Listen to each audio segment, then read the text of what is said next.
alamin. Wassalatu wassalamu ala asrofil anbiya'i wal mursalin wa ala alihi washabihi ajmain. Amma ba'du.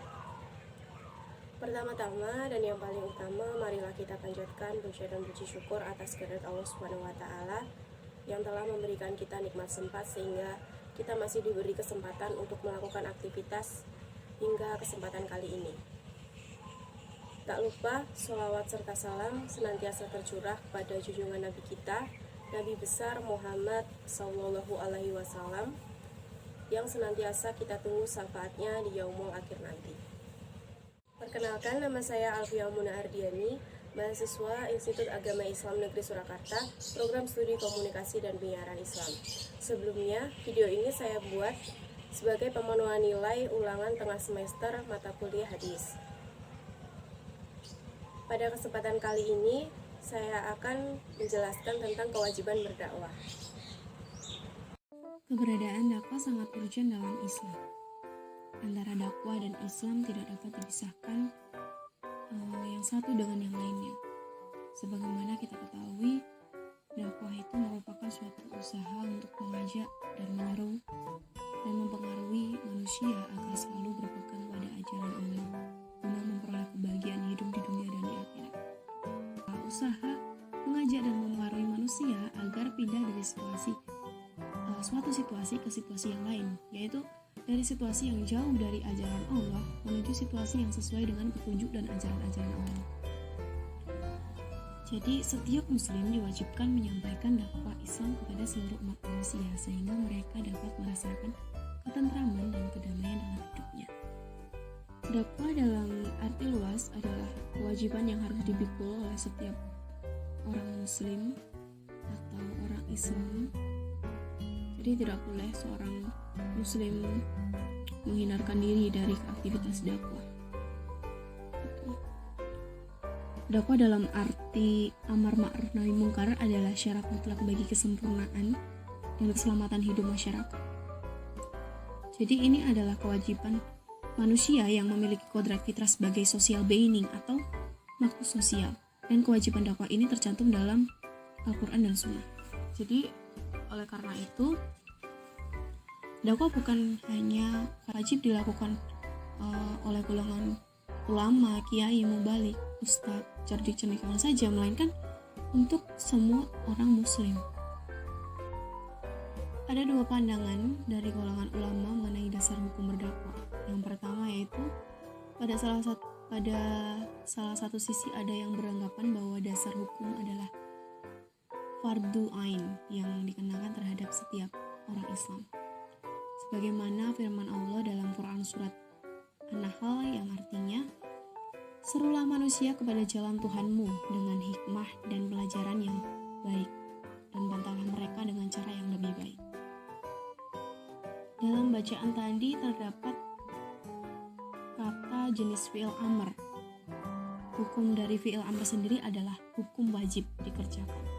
Menurut aturan usul fikih, amar menjadi perintah wajib yang harus dipatuhi selama tidak ada dalil-dalil yang memalingkannya dari wajib itu kepada sunat yang lainnya.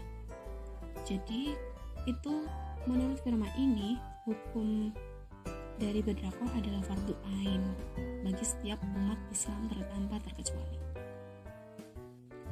Sedangkan hukum dakwah yang kedua adalah hukum kifayah, yaitu hukum ini tidak membebankan dakwah sebagai suatu kewajiban setiap umat Islam, tetapi hanya dikenakan bagi sebagian dari golongan umat Islam saja. Jadi apabila sebagian dari golongan umat Islam telah melakukan dakwah Islam, maka sebagian dari golongan itu tidak wajib melakukan dakwah. Sebagaimana firman Allah dalam Quran surat Al-Imran ayat 104 yang artinya, dan jadikanlah kamu segolongan umat yang mengajak kepada kebaikan, menyuruh kepada berbuat baik, dan mencegah atau melarang orang berbuat tidak baik, dan mereka itulah orang-orang yang beruntung. Menanggapi dari dua hukum hadis tadi, ada beberapa ulama menyatakan bahwa kedua hukum tersebut dapat berlaku ketika apabila dalam suatu kaum tidak atau belum ada yang melakukan dakwah, maka setiap orang Islam yang menempati wilayah tersebut wajib melakukan dakwah sesuai dengan kemampuannya demi mencegah sesuatu yang munkar dan menciptakan suatu kebaikan. Namun, apabila dalam suatu kaum tersebut sudah ada sekelompok umat yang paham atau mengerti tentang Islam dan melakukan dakwah Islam, maka hukum yang berlaku adalah hukum kedua, yaitu di mana sebagian umat Islam yang lain dalam wilayah tersebut tidak terkena hukum wajib ain dalam berdakwah. Aktivitas dakwah sudah cukup lama dilakukan, paling tidak sejak Rasulullah Muhammad diangkat sebagai Rasul dan dilanjutkan oleh umatnya sampai sekarang ini. Pada awalnya, aktivitas dakwah dipahami hanyalah merupakan tugas yang sederhana, yakni kewajiban untuk menyampaikan apa yang diterima dari Rasulullah SAW, walaupun hanya satu ayat. Hal ini dipahami dalam sabda Rasulullah SAW, "Baliku ain walau ayat." Inilah yang membuat kegiatan atau aktivitas dakwah boleh dan harus dilakukan oleh siapa saja yang mempunyai rasa keterpanggilan untuk menyebarkan nilai-nilai Islam. Jadi, itu sebabnya aktivitas dakwah memang harus berangkat dari kesadaran pribadi yang dilakukan oleh orang perorangan dengan kemampuan minimal dari siapa saja yang dapat melakukan aktivitas dakwah tersebut. Gitu. Ada hadis tentang kewajiban menyampaikan Al-Quran dalam berdakwah meski hanya satu ayat. Bismillahirrahmanirrahim. Pada sanal Abu Asimin Duhakunu Maknat Akbaronal Auza'i kata sana kata nuknu Atiyah an Abi Kabsyata an Abdillah ibni Amri anan Nabiya sallallahu alaihi wasallam qala balik ani walau ayatan wa hadisu an Bani Israila wala karaja waman hadaka maya muta'amidan wali tabawa mak adahu minnar. Terjemahannya begini: telah bercerita kepada kami Abu Ashim al-Dahab bin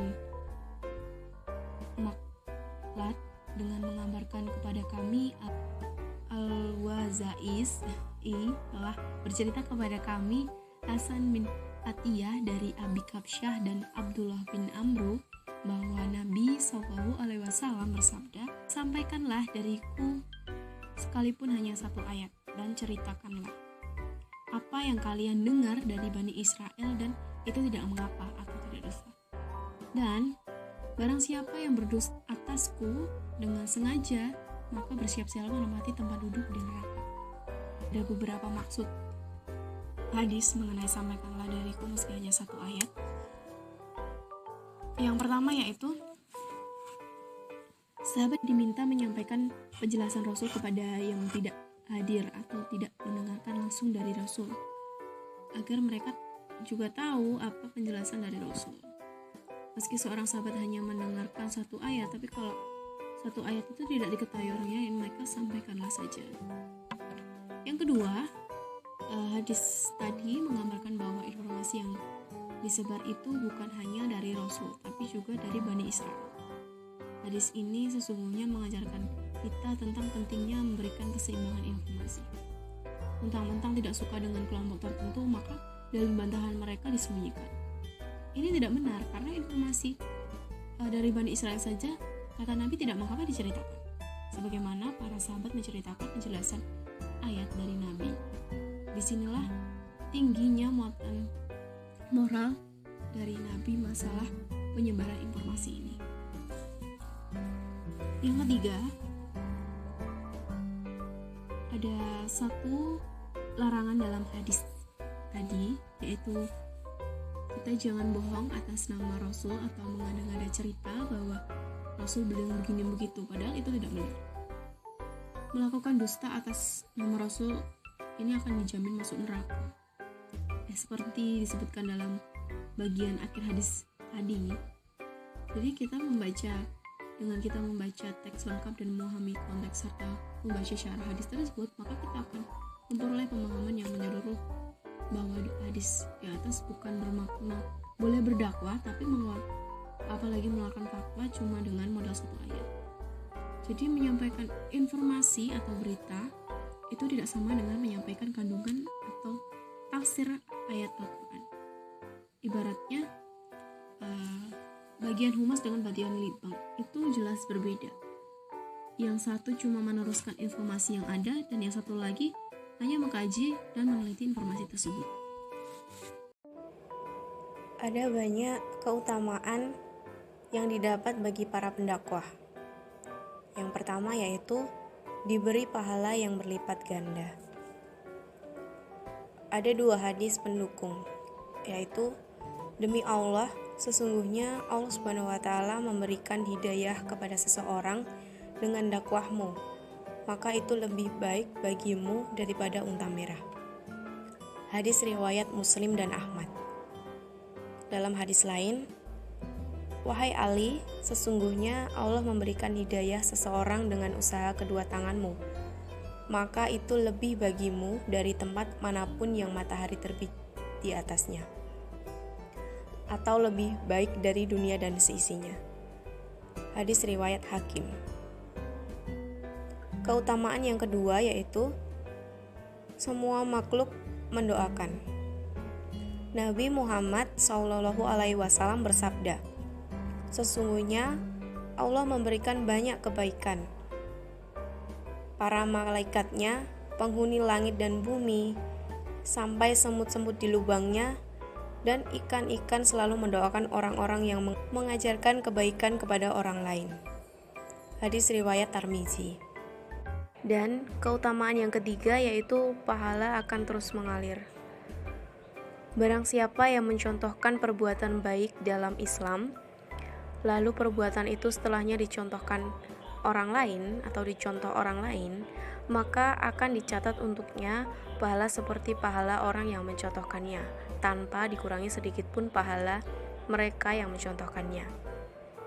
Dan barang siapa yang mencontohkan perbuatan buruk, lalu perbuatan itu dilakukan oleh orang lain atau dicontoh orang lain, maka akan ditulis baginya dosa seperti orang yang menirunya, tanpa mengurangi mereka yang menirunya. Hadis riwayat Muslim. Semoga Allah membimbing kita kaum muslimin agar istiqomah menunaikan kewajiban dakwah dan meraih keutamaan yang dijanjikannya. Begitulah gambaran kewajiban berdakwah bagi seorang muslim. Mungkin cukup sekian sepatah kata dari saya. Terima kasih sudah melihat video saya dari awal hingga akhir. Bila ada kurang dan lebihnya, saya mohon maaf. Wabillahi taufiq wal hidayah. Wassalamualaikum warahmatullahi wabarakatuh.